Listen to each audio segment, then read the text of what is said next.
సమైక్యవాద governor గోదాకంటే Telangana TDP ఎమ్మెల్యేలు అసెంబ్లీలో గన్పార్ కోట ధర్నా చేస్తున్నారు. ఇప్పుడు మనతో మాట్లాడడానికి తెలంగాణ టీడీపీ పైన నాగం జయంతున్నారు. చెప్పండి సార్, గవర్నర్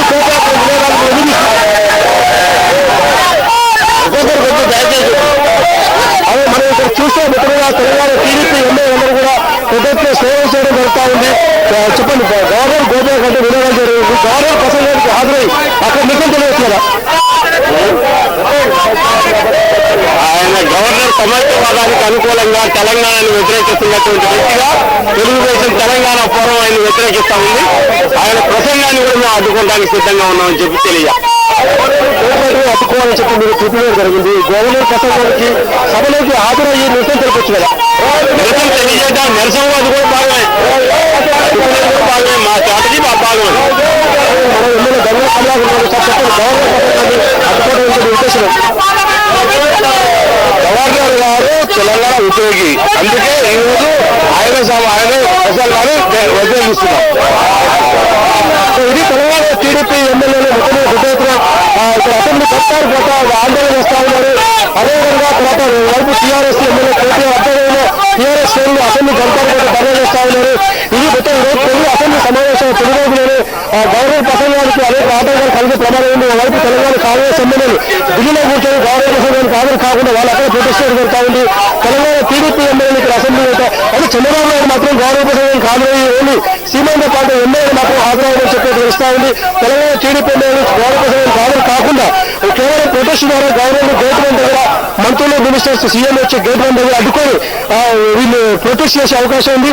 అయితే ఓవరాల్ గా ఈ రోజు అసెంబ్లీ గన్పార్ కోట ఆందోళన చూస్తుంటే ఒకవైపు టీఆర్ఎస్ మరోవైపు టీడీపీ శ్రేణులు ఆందోళన చేస్తా ఉన్నారు. కాబట్టి మనం ఒకసారి కేటీఆర్ మనతో మాట్లాడుతూ వర్ణిస్తాం. ఈ కార్యక్రమానికి శ్రీకారం చుట్టాం. 100% ఒకవైపు కరెంటు బిల్లులు కట్టకుండా, ఇంటి పన్ను కట్టకుండా, ఇంకోవైపు బస్సులు ప్రయాణం చేసినప్పుడు కూడా టికెట్లు తీసుకోకుండానే ప్రయాణం చేయడం ద్వారా ప్రభుత్వ ఆర్థిక మూలాలు గుర్తించి ప్రభుత్వ ఆర్థిక మూలాలను ధ్వంసం చేయడం ద్వారానే, దెబ్బకొట్టడం ద్వారానే ఈ రాష్ట్ర కేంద్ర ప్రభుత్వాల మెడలు వంచాలన్న ఆలోచనతో ఈ కార్యక్రమానికి శ్రీకారం చుట్టారు. పార్లమెంట్ లో ఈసారి బిల్లు పెడతారని చెప్పి మీరు ఆశిస్తున్నారా? అంటే సహాయ నిరాకరణకు ఏ విధమైన స్పందన వస్తుంది? ఖచ్చితంగా సహాయ నిరాకరణంతో కేంద్ర రాష్ట్ర ప్రభుత్వాలు దిగిరావాలి. ఎందుకంటే ఇప్పటికే ఉదయం నుంచి వస్తున్న వార్తలు చూస్తా ఉంటే నిజామాబాద్ లో కలెక్టరేట్ కే తాళం పెట్టి కలెక్టరేట్ ఉద్యోగులందరూ కూడా బయట ధర్నా చేస్తున్నట్టు సమాచారం. సింగరేణిలోని చాలా గనుల్లో కార్మికులు కూడా సహాయ నిరాకరణ కార్యక్రమానికి శ్రీకారం చుట్టారు. తెలంగాణ వ్యాప్తంగా చాలా మంది ప్రజలు, లక్షలాది మంది ప్రజలు టికెట్ తీసుకోకుండా బస్సులో ప్రయాణం చేస్తా ఉన్నారు. ఈ రకంగా అద్భుతమైన ఊపుతో సహాయ నిరాకరణ కార్యక్రమం ప్రారంభమైంది.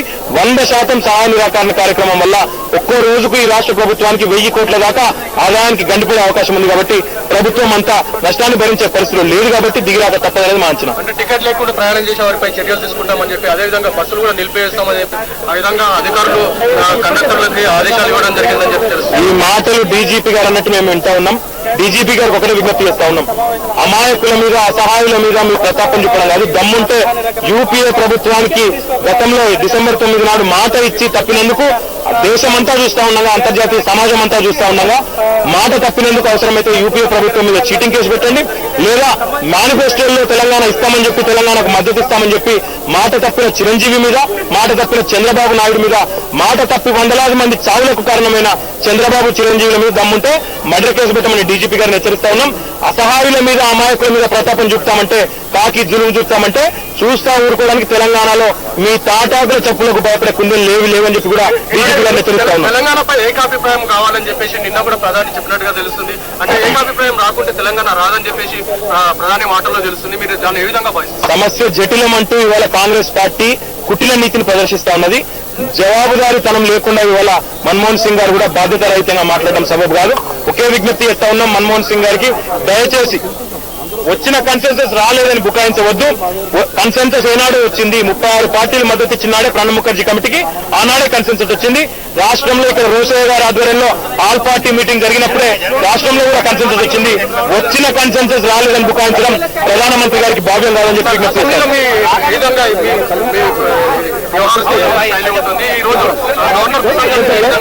తినబోతూ రుచులు అడగడం కరెక్ట్ కాదు. గవర్నర్ గారికి కూడా సహాయ నిరాకరణ సెగ తగిలే విధంగా మా వ్యవహారం ఉంటుంది. తెలంగాణ